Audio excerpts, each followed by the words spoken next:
Hello, everybody. It's the even more fabulous Mother Love coming to you live and in living color. Wait a minute, Pop, it froze up. I don't know what's going on. We always have technical difficulties, but you're fine. I don't know what the delay is over here. Kennedy.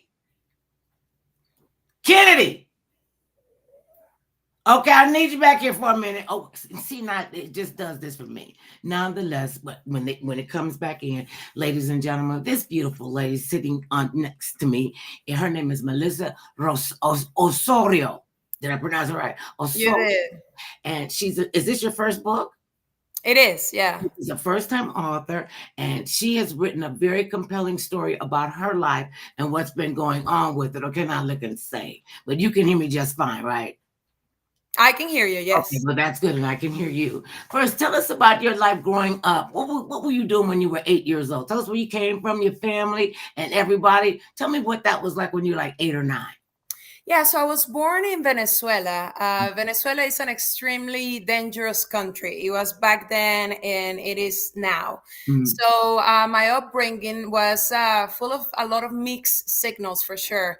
I Mhm. grew up in a wealthy family, sort of like picture perfect family, Mhm. really. But the interesting part is that, as with so many families, appearances can be deceiving, Mhm. right? So there was a lot going on behind closed doors. I have been working with my dad most of my life Mhm. since I was, 6, 7 years old. Mhm. I wanted to make him proud. I figured out that was one way to make him proud. So, So what uh, did he do? What was his vocation? What was he teaching you when you were working alongside him? well, he had many businesses. So he Oh. was a businessman, serial entrepreneur. So many businesses across the city, and I will just hang out with him and learn the how to have employees, how to solve problems, how to buy supply. So things that actually were very useful for me later in life. So everything happens for a reason, right? Because they allow me to start my own businesses and to grow my own financial, success. So there is good to everything and bad to everything, of course.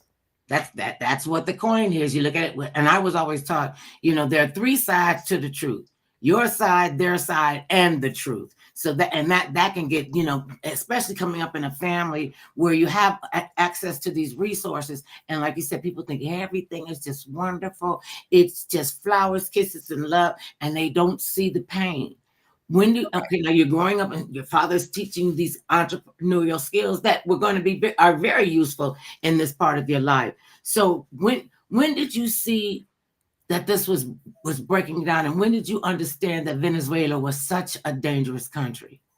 Well, I was never allowed to walk in the streets when I was a kid. I never rode a bicycle in the street. So I was fully aware that I lived in a dangerous country. Robbers came into our house several times. I used to walk to school, which was a 5-minute walk with an electric taser in my pocket when I was a teenager. Mhm. So it was definitely very present. I knew it wasn't safe, but it really hit home when I was 16 years old and my dad was murdered. Oh my goodness. Was it an it doesn't make about what the situation was. He was murdered. Did people find out who did this to him by him being such a prominent Well, man? it was a revenge kill due to, another long story there. And the police did find out who did it. However, no one was apprehended because we refused to pay for that apprehension because we fear retaliation, which is very common in Venezuela. So, Wait, long wait, wait, story wait, wait short, a minute. Wait a minute. Go back to that part again. Just let me hear that part again because you knew what was going on. I so the didn't. police found out who did it Mhm. and they came to us and said if we pay them money, they will go and arrest the person. Wait, the police. That's what I thought I heard you say. The Yes, police the wanted money police. from your family, and they knew who did it, but they wanted to pay. They wanted your family to pay for the police to go and do their job. Right. And the problem with that is, and of course, this is the same situation in so many countries around the world, is that if we will have paid because these are gangs, then there will surely have been a retaliation towards other members of our family. So we decided not to pay and to just, leave the murder unsolved. And shortly after that, about 5, 6 months after, I had just graduated high school. I was 16 and I grabbed 2 suitcases and my dog and moved to the US. The dog had to come with you. The dog had to come. No way without the dog. Do you still have family in Venezuela? No, everybody has left. Everybody has very much been spread all over the world. It really feels as a untalked refugee situation. You know, Mhm. we all talk about refugees from Ukraine and from other parts of the world, but the truth is that Venezuelan people have been having to leave their home country because of the circumstances that are there, not being safe, or the quality of life being really low. So it's a very sad situation for sure. And the police wanted you all to pay for more or less a ransom to them. And I've heard stories about, the corruption in Venezuela with the leaders and what have you, and just killing up, families just for over territory that they never grew. I don't know what make them think that this is their land. You don't have any land. This is God's land. And you got your grip and said, I got to get up out of here. Was it a big culture shock, or did you understand the American way of life for the most part?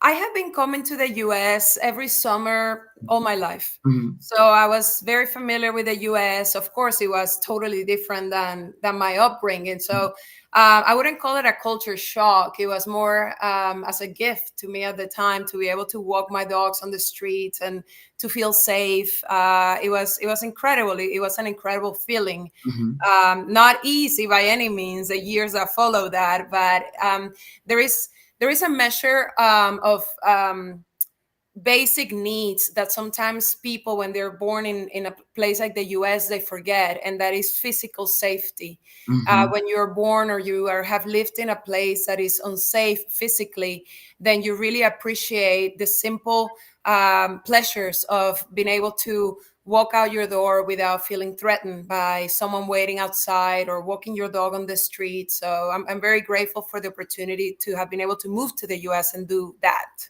And here I am as a born and bred American citizen. And to hear you say that you feel safer here than you did in Venezuela must mean things in Venezuela were really, really bad, because we have that same kind of angst. We have that same kind of worry when we send our kids out to go to school. We have one son, and when he was going to school, every day, I prayed, God, please let him get to school safely. Please let him get home safely. And that was a constant prayer. We had to sit down and talk to our son about how to deal with the police as a young Black guy. He's an American citizen. We shouldn't be afraid of the police. We really shouldn't. And some of our police officers they're bad apples. They're bad actors. And I know that they do things like this. And I know, and it's when they get caught at it, some of them go to jail, but most of them don't. We're still trying to figure out how the police let this young girl that they brought into custody because she was drunk, and she just disappeared in the thin air.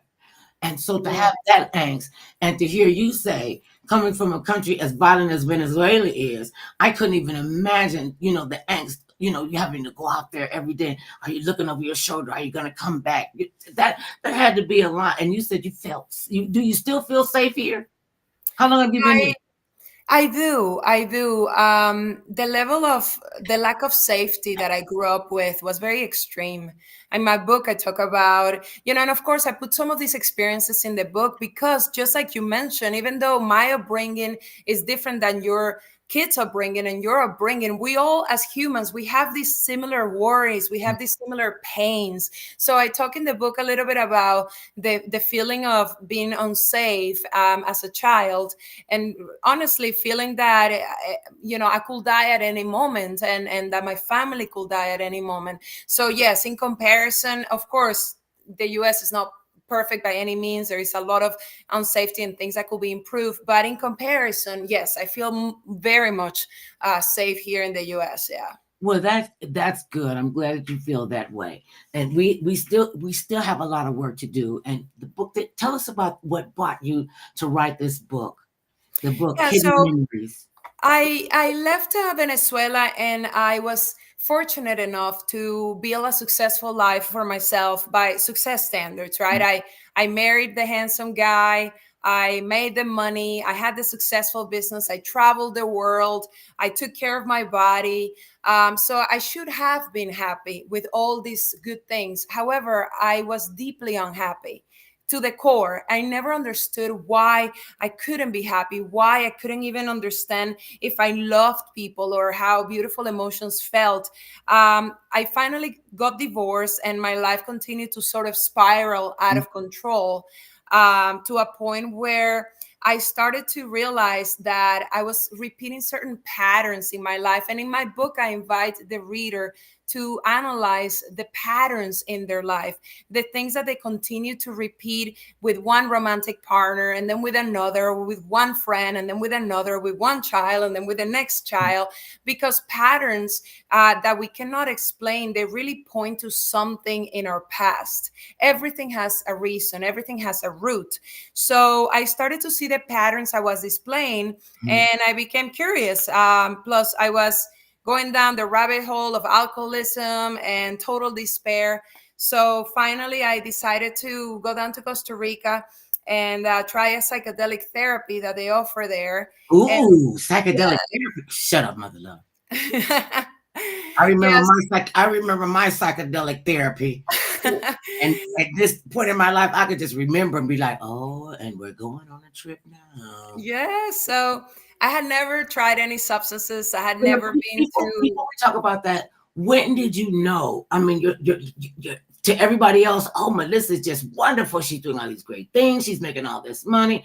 When did you know that you were broken? Because you only get that deep in where you come from in your book, Hidden Memories. You had to go. It had to be a cracking point. It had to be a point where you said, "Okay, enough of this BS. Is enough of this BS." Yeah. When So did that happen for you? So I had gotten the divorce. I was unable to love my ex-husband child. No matter how much I tried, I felt completely broken, as you said, as a woman with zero maternal instinct. I had attracted romantic partners that were displaying behaviors that made me feel really worthless. And I had gone into the rabbit hole of alcohol to numb my pain. Finally, as a cracking point, I got drunk, and one of my puppies almost died in an accident. And that was sort of like the final little Mhm, wake up mhm, call, mhm, where I said, okay, this is not the way I will live my life. And I even have a journal entry I shared in the book. This is not mhm. the way I'm going to live my life. I don't know how it's going to get fixed, but I'm going to get it fixed, and I'm going to find something I love, and I'm going to find a purpose. So 3 days later, I was down in Costa Rica, and my life really changed. I drank a psychedelic compound, a psychedelic substance called ayahuasca. Ayahuasca. I don't know Yeah. what it means, but I like the way it sounds. Ayahuasca.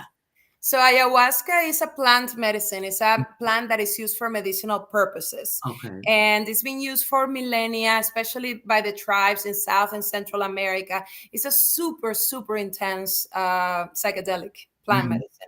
medicine. So what Let me ayahuasca and ask you. others. Let me. You said this is a drink that you get made, and then how often did you have to take the psychedelic therapy of So those this is fluids? so ayahuasca is actually the mix of two plants, a Mhm, vine and a plant. So they mix them together in a ceremonial way, and they create sort of like a thick brown-looking concoction that mhm, tastes very, very bad. And then you take little shots of these in a ceremonial setting. mhm, It's not something that you should ever do at home. I mhm, cannot stress that enough. Never take ayahuasca outside of a ceremonial setting where you have people that know what they're doing, where you're safe, where they can keep you safe. It is an extremely powerful compound. So you will take little shot glasses of this substance. mhm, And depending how many you will take some during the night. It's usually done during the night hours. And then what ayahuasca does, which other psychedelics also do, is they really decrease the fear center in the brain. mhm. They connect your memory center with your rational brain. So so my third treatment there, my life completely got shattered, because I never had even an indication of what was going to come up Mhm. when I was there. But once it did, it explained a lot. So, what did you learn about Melissa and bringing that to fruition? And what drew you to Costa Rica? I'm sorry, one of my girlfriend's daughters just came back from Costa Rica, and when you were there, what drew you to go to Costa Rica to look for a remedy? So I knew I needed help. Mhm, I knew I was going downhill. I knew I was gonna not end up well in my life. Mm-hmm. I firmly believe I wouldn't be here today if I wouldn't have gone down to Costa Rica when I did, for many reasons.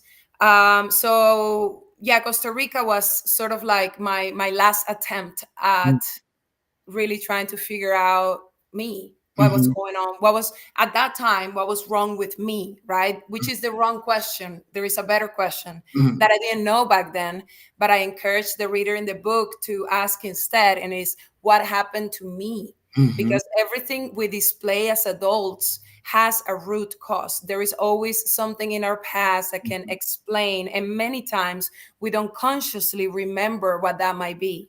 Because it's such a dark place, and you put it in the back of your mind. Oftentimes, we'll trick ourselves into saying, trying to give ourselves some rationale. We'll trick ourselves in saying, "Oh, that doesn't matter. Oh, I can deal with this. Or if I just don't think about it, I can act like it never happened. I'll just ignore it." It's like the young girl that's 14 years old. She's gotten pregnant after her first time having sex, and she's not going to tell her parents, like they're not going to watch her belly grow and not know what's going on. And I'm saying this from people that I know personally, that they figure, like, if I don't acknowledge it, it doesn't happen.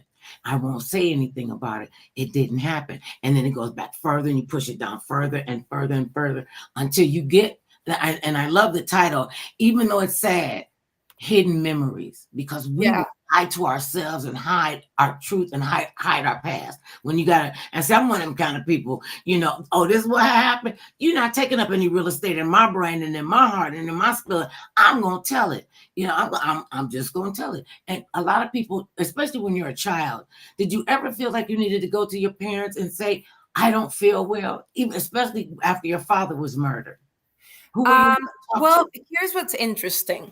Yes, there is a lot of truth to everything you said. Many times we ignore, we pretend things don't happen, we push them aside, we go on living, we think we're strong enough, we think, we're big boys and girls, we should handle it. The key, and this is what makes the book unique, is that is the truth is much deeper than that. The truth is actually scientific and biological. When things in our childhood, especially because our brains are developing and our capacity to reason and to handle situations is much limited than when we're adults. When things are very difficult in our childhood, traumatic experiences, our brain completely hides them from conscious awareness. This is a scientific fact, is well studied. So the brain completely shuts down the memory center, completely shuts down the rational brain, because the fear center in the brain takes over in that moment for self-preservation and survival. So I did not have any recollections of any painful, traumatic memories from my childhood from before my father was murdered. I remember my father's murder, and it was an extremely difficult thing I went through. However, prior to that, I really had no memories of my childhood, which is in itself one of the, kind of call it telltales, that there is something in your childhood, your brain protecting you from, when you're not able to recall neither good memories or bad memories from childhood. So those are the memories that I started to recover when I drank ayahuasca. Ayahuasca. Now, you said you had the therapy 3 times. Is it 3 times in one setting, or do you have to go back multiple times to get the therapy? No, I have sat with the medicine of ayahuasca many times, but in that particular one, it was on my 3rd therapy that I started to recover memories of a very severe, abuse that I suffered for 13 years of my childhood. So that was sort of like the beginning point, and it was very shocking at first because there are not enough publications out there that talk about how the brain hides trauma. There are not enough publications out there that talk about how traumatic memories are recovered. So when I realized, even though I knew they were real, but I didn't have a scientific explanation for them, I didn't understand how it was possible, I went on a I went on a quest for healing and knowledge and understanding and a lot of research. And I realized that I wanted to put this experience and these scientific findings in writing in a book that could be compelling for people, that can be acting as a mirror of their own lives, so they can question their behaviors if needed, so they can question their emotions, because many of us carry hidden memories that continue to steer the directions of our life, and we don't know it because we don't consciously remember them. And oftentimes, even when you do remember, who are you going to tell? Who will you go to? I know a lot of young girls who went through serious sexual abuse when they were children, and you see them act out. You see them act out, and they don't want to deal with what happened to them. They'll just ignore it. And you can't ignore it, because eventually you live long enough, it's going to come up and it's going to come out. It come out in sexual behavior, alcoholism, drug addiction, spirituality, when you feel like you're not connected to the world. And did you ever feel disconnected? Did you ever feel like you were pretending? Oh, absolutely. Disconnection is one of the telltale signs that you have some traumatic experiences you haven't processed. When you're disconnected from your own body, whether it's sexually or emotionally, your emotions are not coming in the forms of tears or smiles. When you're disconnected from other people, you're unable to have intimacy with other people and maintain friendships. Those are signs that there is traumatic experiences that make you create a wall that completely disconnects you from yourself and you from the outside world. Right, because it's easier for me to live in this silo. Nobody can see what's going on with me. If they can't see, I can make myself as small as I can be, and maybe they'll leave me alone and ignore me. And then when that little mouth start roaring like a lion, like a lioness, and you really don't have the skill set, and you feel like everything is all over every place, and you had to find a place. How did you find this place in Costa Rica? So I was very involved in the Tony Robbins world. I went to many of the Tony Robbins seminars, which were, fantastic for a startup point in trying to, really improve my mental health. And there, some of my friends have been to this place in Costa Rica. So that's how I got connected. And, I'm very glad that ignoring my unhappiness and my disconnection was not something that I did, because I'm able to put it now in writing for other people to maybe identify. And some people have asked me, hey, Melissa, don't you wish that you will just have never found out about the hidden memories of trauma and abuse? Wouldn't you be better off? And my answer is absolutely not. This is, if you think of a physical wound, if you just ignore it and don't heal it, it's just going to get infested and fester, and maybe cause a systemic infection. It's the same thing with emotional wounds. Me ignoring the wounds that I had and pretending to be happy in a life that I was deeply unhappy in wouldn't have made the wound and the pain go away. So that's why I always encourage people and the listeners and the readers of the book to be courageous. Yes, it's difficult. Yes, there is discomfort, but self-discovery is one of the most beautiful journeys you will ever embark on in your life. And it will help you heal all those wounds. One of the things I suggest to people is, I don't know why they think, I know why I'm mother love. And God gave me all of that. And to be able to, this is what I say to people. You really want to start the work on you. You really want to start the work on your demons that are stopping you, blocking your blessings. Once you get a full-length mirror, get in a place quiet, burn you some incense or some candles, play some, strip naked. And take your time and strip. I'm talking about physically strip off all your clothes, all your shoes, all the eyelashes, all the wigs, all the hair pieces, and stand in a mirror. Don't say anything. Don't think anything. Just look at yourself in the mirror. Just see yourself and realize that you are enough. I don't care about any, you are enough. And a lot of people told me, Mother Love, that was the most scariest thing I had ever done.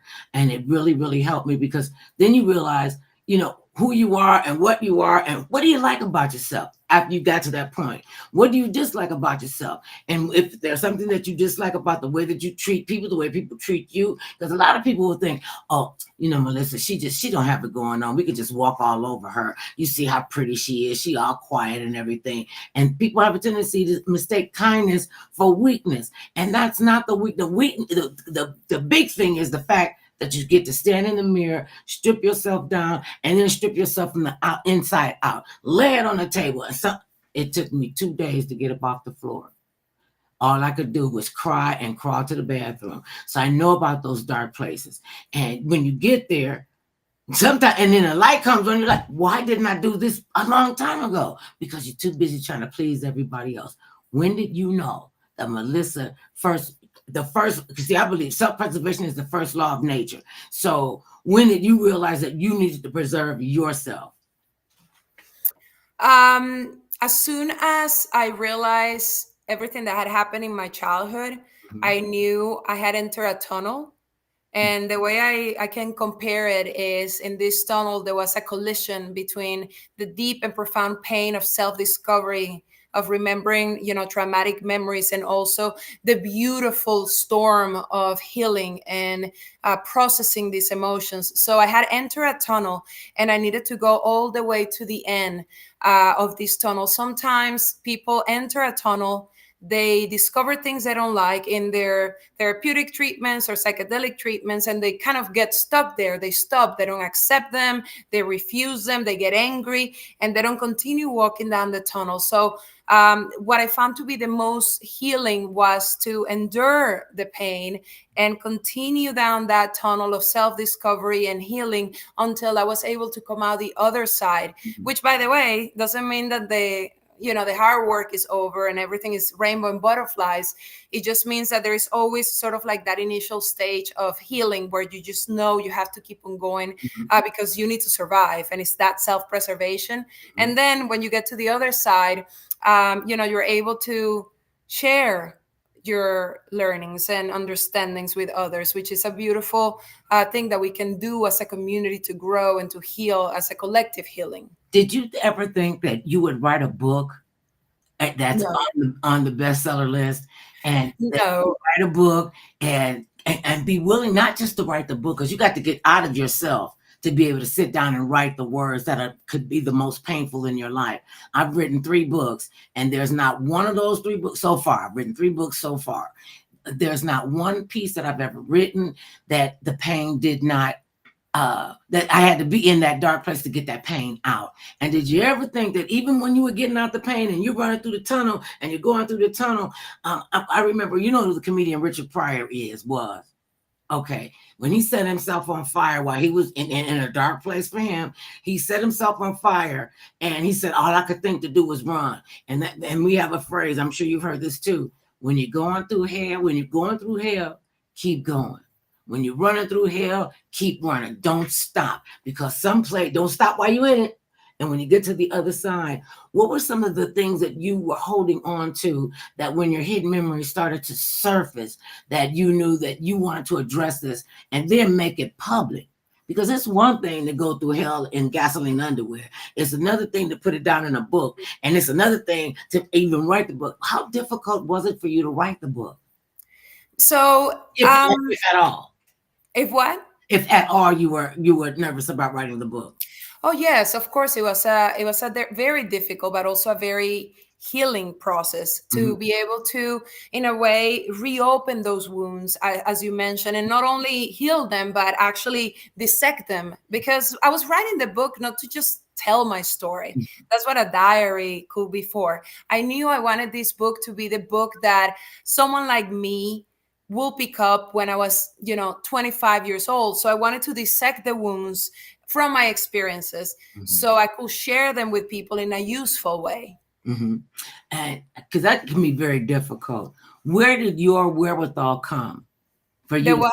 Your wherewithal. What kind of armor did you have on? You got on your breastplate, you got your helmet on, you got the spear in your hand, you ready to go, you got the paint on your face, and you ready to go ahead and jump on the world and kick some behind. When did you feel powerful enough to do? Because you're doing it right now. You're doing it right now. And it's, you know, and it's a good thing that you're pretty, because we are nuttier than fruitcakes. Let me tell you, because we get, okay, I'm going to tell people all about the pain I feel. Why would I do that? I didn't understand until after it was done. What did you understand and what did you learn about Melissa from writing down the book? And you said it was difficult. You know, I always wonder in my life how I will react if I was ever faced with something fatal, like a cancer or something like that. And interestingly enough, I always thought I'm just gonna give up. There's no worth fighting for it if it's already a done deal. And then what my experience taught me now, with when I started to recover the memories of trauma that I didn't remember, is that really, until you come face to face with absolute despair and pain, it's impossible to know with certainty how you will react. And during the months that follow my treatments, and as I was healing my traumas and processing my emotions, I realized that my soul is really a warrior soul. As I said, I put on my shield and I grabbed my sword and I went to battle. And you know, and I encourage people in the book to do that as well. We all do it differently. There is no right way. Not everybody will just like go and you know, do it. However, we can all learn from each other. We can learn. I know I have learned so much from people around me, other writers, other people that have talked about their experiences. We can all learn so much from, you know, how they cope with difficulties. And because we do need a team, we do need to be in a village. And oftentimes, especially women, I'm going through a horrible, terrible situation. My marriage is on the rocks. My kids are acting crazy. If my mother-in-law called me one more time and say anything else crazy to me, this is going to be it. And that's when I know that I could tell you are a warrior queen. I could tell that, because, you know, just anybody couldn't write a book like this. Just everybody doesn't want to put it down, or they want to sugarcoat it because maybe they don't want to hurt somebody's feeling. That's what you got to do. You got to get into the hurt feelings. You got to be ready to say, okay, this is where I'm going to start my journey. And that's what it becomes, a journey, because you're always learning. You're always growing. You always look back in hindsight and go, oh yeah, well, I could do that a little bit better. Okay. Oh, I should have said that. Well, I don't go with it. I shouldn't have said this. I'm going to say what I'm going to say. That's just who I am. I don't have that filter thing on me. They should have gave it to me, but I didn't. You got to speak the truth. And when you started speaking your truth, when you started on your journey, how were the people that were around you, you know, family, friends, how did they react to you? And did any of them ever notice the signs in you not of being sad and depressed and disconnected, and said, hey, Melissa, what can I do for you? Or did you feel like you were out there by yourself? Well, we create our identity when we're children. Mhm. Usually, events that happen before we're 7 years old will actually shape our entire adult life. So, my entire life, I was displaying all these different behaviors, all these, you know, different patterns. Of course, my family knew there was something with me that made me really difficult to talk to or to be around, but they didn't know the explanation for it. Mhm. My family was not versed in mental health. So they didn't understand that addictions, compulsive behaviors are not really the problem. The issue is why these addictions and compulsive behaviors exist in the first place. So the question again is not what's wrong with you, is what happened to you that causes these behaviors. So it's, you know, my family was trying to make sense of it, but in reality they didn't know how. I didn't know how. So once I started to recover the memories of what I went through, and I, you know, you asked me what changed. Basically in my book, I describe recovering these memories. It literally was like my life was a beautiful landscape from New York or Dubai, and it just crumbled. Every aspect of my life disappeared. My identity, what I thought was important to me, who I thought was important to me, how I wanted to live my life, my religious belief, my connections to people, my connection to myself, what I wanted to do for work, what I wanted to do, you know, on my free time, everything changed. Mhm. because now you're with a whole new set of circumstances, and now you got to figure out how to maneuver through this patch of life and this journey section of your life to get to where you need to be. And the best way to, what they said, the best way to start a journey is take one step and then take another step and take another step. And when you keep stepping, that means you're still growing. That means you're still learning. What was one of the biggest things that you learned about Melissa when you found out, I take control of this? I can do this. I can write this story better than anybody else can because this is coming from my heart. What did you learn about yourself? Because I'm sure that from the time you started working on that book until the time it was published, that takes a lot of time. And you're learning as you go. What were some of the things that you learned about Melissa that keeps you growing and going? Most of us don't really know who we are. And I realized that I had no clue who I was. I could define myself with terms and titles. I'm a daughter, I'm a sister, I'm successful, I'm impatient, but at my core, I didn't know where my value laid because I learned that I have been placing my value of who I was, my self-worth on external circumstances. So I learned that I thought I would be successful and valuable if I made money, or if I went to a particular religion, or if I, had a good body, or I was successful in any other way. And when you remove the external measures of success, and you're really just left with your essence, you better start shaping your essence to the way that you like it to be, to the way that who you want to become. If not, you're gonna be very uncomfortable because that's the only company you're gonna have your entire life. So really to learn who I wanted to be, who I was meant to be, who I was becoming, and who I could be was a beautiful teaching. That's a great teaching. And that taught you that you do have self-value. You are worth something, and all the exterior, all the pretty things, that are around you, the cars and the homes and, these fly-by-night friends. And see, I found out the hard way that people have a perception of you and that you don't have. And when you do not define yourself, trust me, other people will be around you to say, I can tell you what to do. Oh, Melissa, don't do that. Oh, don't talk to this person. And you still keep going around taking other people's advice instead of listening to your core, instead of listening to your essence. Yeah, it could be scary. It could be big, ginormous. And that's when I asked you earlier, did you ever think that you would write a book that would be this compelling and this needed?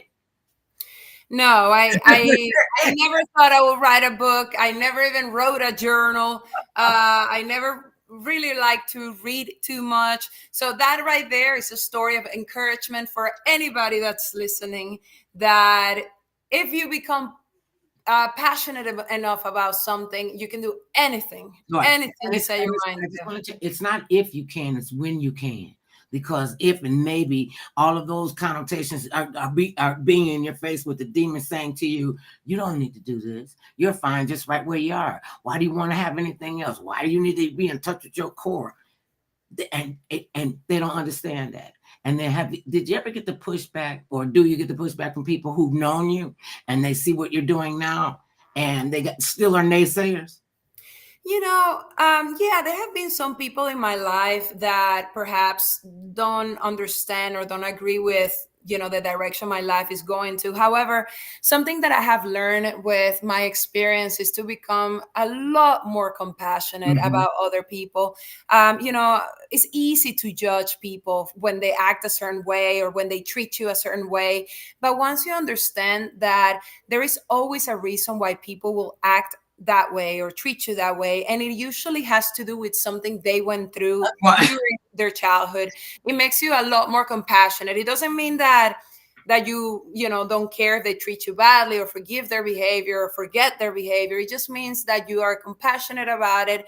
And usually people will only be able to see you from how they see themselves. So if they judge themselves, they will judge you. If they have pain, they will try to cause you pain. And understanding that has just really liberated me from anything that people think about what I do or I don't do, because I honestly don't let those opinions get to me. because you have defined yourself. And you said earlier that a lot of girls, when they're about 7 or 8 and they have gone through this traumatic situation or a continued traumatic situation, that they put it down, they push it down really, really far, and they don't even understand when they become teenagers or adults what that push down is. And it's always like that black hole, or like in the Peanuts comic strip, they had this little boy called Pigpen in it. And Pigpen, everywhere you went, you could see the dirt and the dust flying around him. And the dirt and the dust that's flying around you is hurt dust.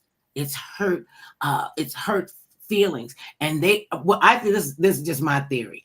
I think when they start hating on what you're doing, they're starting to see the chinks in their own armor. And they wonder, why can't I do that? And it's not a why can't you do that? It's why wouldn't you do that? See, can't, cannot, and would not are two different things. Would means you can do it. Cannot means you can't do it. Go get some training. Talk to other people. And we American women, especially American women of color, we they tell us we're strong women of color. We're strong Black women. We could do this, that, and the third. We're strong. This whole thing, and we're not. I do get why people think I'm strong, because I have no filter, and I'm like a baby and an old child in the middle. Babies don't have a filter. Kids don't have a filter. They'll tell you anything. Mommy, why she got that big knot on the side of her head? I'm like, baby, you gonna say that in public to people? A child doesn't know they speak the truth. Senior citizens, especially older senior citizens, they have nothing to be filtered for. They're gonna tell you what they say. They're gonna tell you what they mean. And when you get to that place, I believe that's when you become whole. That's when did you know that you weren't being put together just by duct tape, bubble gum, and spit, and you really had like some grit and some foundation, and you knew that you were going to go out there with your warrior soul and share it with the world. How has that empowered you? Well, it's given me a lot of understanding of my own resilience. It's allowed me to cultivate many beautiful emotions, and not always the easy way. And it's allowed me to understand more other people. Mm-hmm. So, to your point, to what you mentioned, it is almost human nature to, once you're in pain and you see other people getting out of pain, to want to pull them down. And not necessarily because you're a bad person or consciously. Many times we do this unconsciously. Mm-hmm. You want to pull them down because them separating themselves from you creates a barrier. It triggers fear in you, and you don't want to have people, get ahead of you and heal and all of that. So you try to hold them back. So to be able to understand the people around me better, where before it's easier to judge people. Mm-hmm. Now it's like, okay, I am compassionate towards others. I am compassionate towards myself. And I read something the other day that said, if you're not a student, if you're not an eternal student, you're not qualified to call yourself a teacher. Well, come on, girl. Yeah. So if you're not an eternal student, you're not qualified to call yourself a teacher. And I love the essence of that, because there is not a final point in personal growth or healing. There is not, in my opinion, a moment when you become enlightened and you're done. It's a process that continues until the day you die. Right. So it's beautiful to be able to have that understanding and to know, where you stand and how you want to live your life. And what I hate this phrase, I really do. Toxicity in people, toxic people, and those type people that we look at, judge, that we believe are toxic, are in a lot of pain. They don't know how to get it out.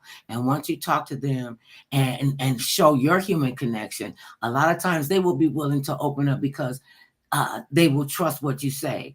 The late great poet Maya Angelou, this is just, every time I say her name, I have to tell you this. Oh my God. I got to spend an entire hour and a half with just Maya Angelou, mother loving God. Wow, that was amazing. They said, okay, y'all, I was doing a live morning show, and she was one of the guests on the morning show. Well, she was the guest to me, and I'm rarely ever starstruck.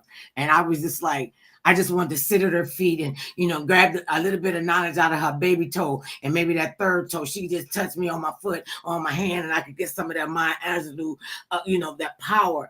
And we sat there for an hour and a half. After the custodian said, "Okay, ladies, you have to leave. The studio has to close up." It was dark outside, and we live in California. It was so cool. And just the way that she treated me, the way that she, I'm thinking in the back of my head, I'm talking to Maya Angelou. It's like talking to my grandmama now. I'm the Maya Angelou. And so to have that, and to be able to have one of the things that she said that has always stuck with me as a presenter and as an author and all the fancy stuff, she said, people won't care what you say. People won't care what you do. People won't remember what you care about. People won't remember what you do. What they will remember is how you made them feel. Always make them feel wanted and loved. I didn't do it while she was standing there, but I think maybe she probably did see me crying up against the wall, because I was like, oh, that is just so profound. And that's what she said, and that's giving the essence of you and sharing your spirit. Because a lot of us don't want to share spirit. And another thing she said is, don't be around, she said, don't be around negative people too much. Even though when you think that you can help them, if they tell you they don't want your help, be gracious enough to walk away and leave it alone, because they know better. And she said that to me, and that has always resonated with me. When, when people get a feeling, I can feel you on the pages of this book. That's what you're giving to all of us. So tell us about tell a story about hidden memories and what's blocking you. Tell them what's blocking you with your love in your life. Yeah, so the book is built, the backbone of the book is my story. Mm-hmm. However, it's what I call a marriage between a memoir and a self-help book. Mm-hmm. So it is written in a way that it really, keeps you very entertained. It's a riveting tale, but it's also reflective. So with a lot of reflective questions. So you're questioning your own life story. You're thinking about how this applies to you or how it doesn't apply, what you agree with. It also educates you a lot about trauma, mm-hmm. How psychedelics can help with trauma healing. It also gives other therapies and different modalities that are very useful for people that are, struggling with mental health. So it's a very informative and entertaining read. It is. It's very entertaining. If you just read the back of the book, that is wonderful. When it was, what's been the reaction to people? To you, what's been the reaction? Oh, it's been such a gift to put this book out. It was not easy, as you said, to put, to kind of like open the windows of my soul and say to the world, hey, look at the most painful places and the darkest corners and just really bring your magnifier glass and look in there. So that was interesting, but the response of people have been beautiful. I get almost daily, I get a message from someone telling me that they read the book or listened to the book in Audible and that they found it so compelling that, they were able to really understand a lot more about themselves, that they walked away with tools to be able to apply in their lives, that some of them are interested in pursuing maybe alternative treatment therapies. So it's just been a beautiful experience to be able to get the feedback from people. So do you feel like now that this is your purpose, that you're fulfilling your purpose? Because often when you're sad and depressed and people think you have this like great, glorious life going on. And when you get by yourself or in your space to, really let it out. That's the one thing it was hard for me to do that, to just open up and for myself. Because, and I'm thinking, I'm the happy-go-lucky mother love. Everybody love mother love. We love us the mother love. And I've never not liked myself. And I have often been told I have a high regard for myself. And I always thought, well, if I don't have a high regard for me, how will you have a high regard for me? What do you think of me? You think I'm just some big fat chick? Well, I used to be a big fat chick, but I was a big fat pretty chick then too. To where you're going to go, what are you going to do? And oftentimes we don't want to answer the questions that the universe puts before us. So Melissa, now what you going to do? What you going to do? It's scientifically proven. It's scientifically proven that you get farther in life if your life is this way rather than this way. That is so boring. Oh my God, that is so boring. You know it's bad when you get bored with yourself. And you said this earlier. You got to be comfortable with yourself. And a lot of women won't do this. I'm not. My husband and I have been together. It'll be 52 years in October. We have an adult son and 4 grandchildren, and they all look good. Thank God we didn't get ugly grandchildren. Shut up, mother love. And you see how I just go all off script. And so to be able to do that, to stand in your own toxic mess and to realize these are not people that you need to be around because they don't mean you any good. And you don't wish any ill will on another person, because that's bad juju. When you say, oh, they think they're going to judge me. You let that go. You let the universe handle it. You let God handle it. You let Allah handle it. Whoever your supreme being is, that where you need to pull from the strength of all of the universe. And everybody wants to just, oh, if I just take this drug, everything will go away. If I just stick this in my arm, everything will go away. No, you are exacerbating the situation. And because it's so frightening, and I have lost many people in my inner circle who did not want to go to do the work. And talk to them about, especially now, they're finally, thank you, God, the medical profession is understanding mental illness as a disease. It is not something that, they used to tell us back in the day, when women were going through perimenopause and, that'll go away. Are you kidding me? You have no idea what you're talking about. And this is another thing. People that don't know how you are and who you are and whose you are want to tell you how to be. Well, Lisa, Melissa, well, now you should be this way, and you should act like this, and you should say this, and you should go over there. See, that's what go pound saying someplace. Just get away from me. And then people think you're mean. You're not being mean. You're protecting you. You're protecting your heart and your spirit and your soul. Now, do you have children? Are you somebody's mother, love? No, I have actually, yes, I changed my answer. I have 3 dogs and a wonderful stepson. Mm-hmm. I'm always apprehensive about that step person, step why is my stepmother, because I just want to know what step is he on. If he your son, he your son. If he on the 3rd step or on the 5th step. What if this there? I don't know. If this one my half brother. Well, what half is your brother? The left half or the right half? It's these terms that we come up with to try to make reality, but at the end of the day, they really don't make sense, huh? It does not make any sense. I could never get to that. And I guess maybe growing up with a mother with 6 children in the projects, and she always said, babe, we got to look out for people that don't have as much as we do. I'm like, we live in a project. And we never wanted for anything. We don't want for clothes, shoes, school, Christmas, nothing. She made every holiday a celebration. I was going to say a festival, but it was like that. And you need people like that around you to encourage you, to lift you up. You mentioned Tony Robbins a few minutes ago. Who else did you look up to? Who else would you go? Or who would you recommend for people who are in that dark place that they can go? Besides getting your book. Tell me the title of the book. I remember Hidden Memories, Discover What's Blocking You from Life and Love is my book.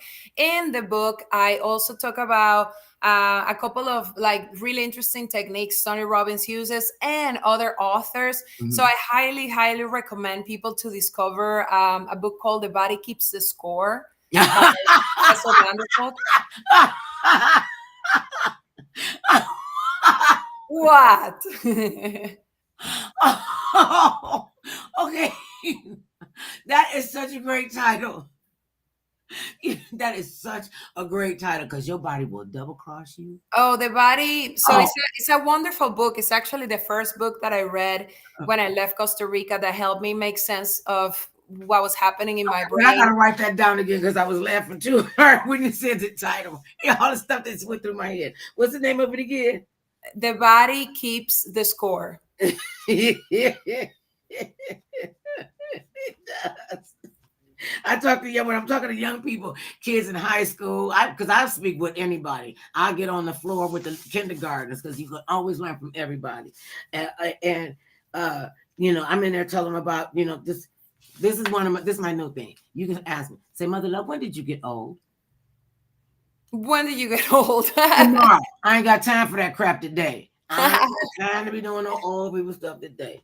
And Yeah, so make sure you write that book down. The Body Keeps a Score. Is it's actually really incredible because the traumatic experiences that we go during our lives, they're not only affecting our brain, our mind, how we react with people, but they actually affect our body and our health. So a lot of the diseases now that we consider common, many of them, the medical world don't have a cause for them, like autoimmune diseases and different diseases, even cancer. They can be rooted in traumatic experiences that were never processed, that get stuck in the body, and they create a dis-ease in different areas of the body. And people need to know that, and they wonder why, what's going on with this? How come my body is doing this? Because you did not take care of Even obesity, even extra pounds. I explained that trauma might be making you fat because one of the hormones that really drives especially belly fat is cortisol. When you go through traumatic experiences, whether it's from the past and you remember them and they stress you out again, or something happens in the present, your body releases cortisol, and the cortisol just causes fat to deposit right on your belly. So traumatic experiences that don't get processed really affect the shape of your body and your health. One of the best things people can do to help with their belly fat and with their health is to move their bodies. Right. So when the cortisol releases after a traumatic episode of an episode that was really difficult at work or with your partner or with your kids, move your body, go for a walk, do a workout, do some yoga, do something like that. Dance. Yes, That's what I do. That's for what I do. sure. I dance. I had the radio blasting. When we were kids and we got up on Saturday morning, my mother was a great lover of music, period. We listened to everything from Charlie Pride in the morning to Wynton Marsalis to Quincy Jones to Johann Sebastian Bach. We didn't know who we was going to wake up to, because she said music truly is the universal language. You don't even have to understand what they're saying.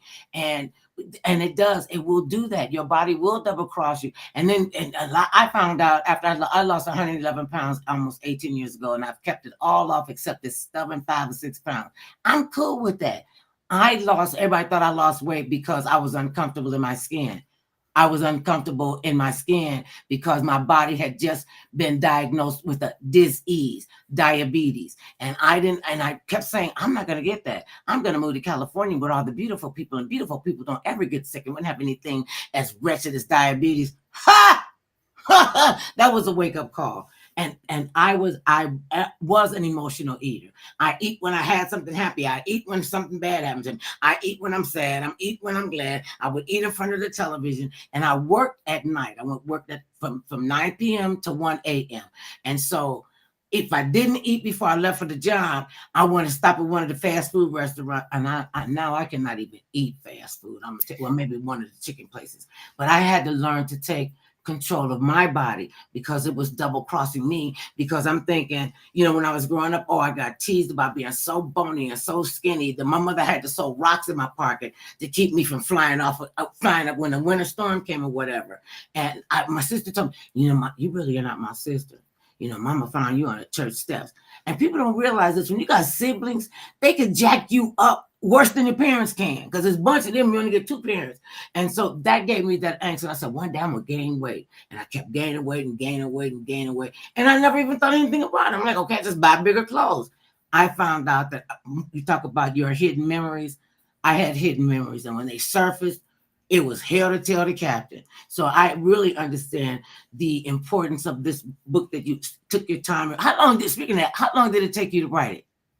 I mean, because I had all the life lessons in it. Well, the research and the mental preparation with all the material that will go into it, all the healing that I did, took about 1.5 years. The process to actually sit down and write the book, I finished the first manuscript in 12 days, which was an incredible gift. But they were incredibly intense days. So it was 12-hour days of writing. It was very intense. And just getting it out. When it's all over, all said and done. I don't want to get to that part because of what you're doing. Are you on the road and sharing your book? Because you don't even have to go on the road now. You just do a Zoom conversation and have people to. What's next in your life for you? Yeah, so next it will be I love speaking about mental health, trauma. I love speaking about, the book. So I love going out to events and speak to people. Additionally, the book is really, written as a very wonderful and dramatic tale. So, we're working to see how we can create some magic with that, maybe on the big screen or the small screen, because it's a subject that is so needed and is so current. Mental health, trauma, psychedelics, alternative treatments. People are seeking. That's about 15 books right there, girl. What you talking about? That's about 15 books. So that means that you're going to be able to come on the show again. Ladies and gentlemen, this beautiful lady has such a powerful story to share about mental illness and coming through it. Her name is Melissa Osorio from Venezuela, but she's not here with us. Are you here in the States still? Yeah, I live in San Diego. Oh, cool. Field trip. I'm a great field trip person. Thank you so much. And thank you, everybody. And remember this, babies. No matter how big or tall, short or small, thick or thin, it matters not what skin you're in. Everybody needs some love and peace, my babies.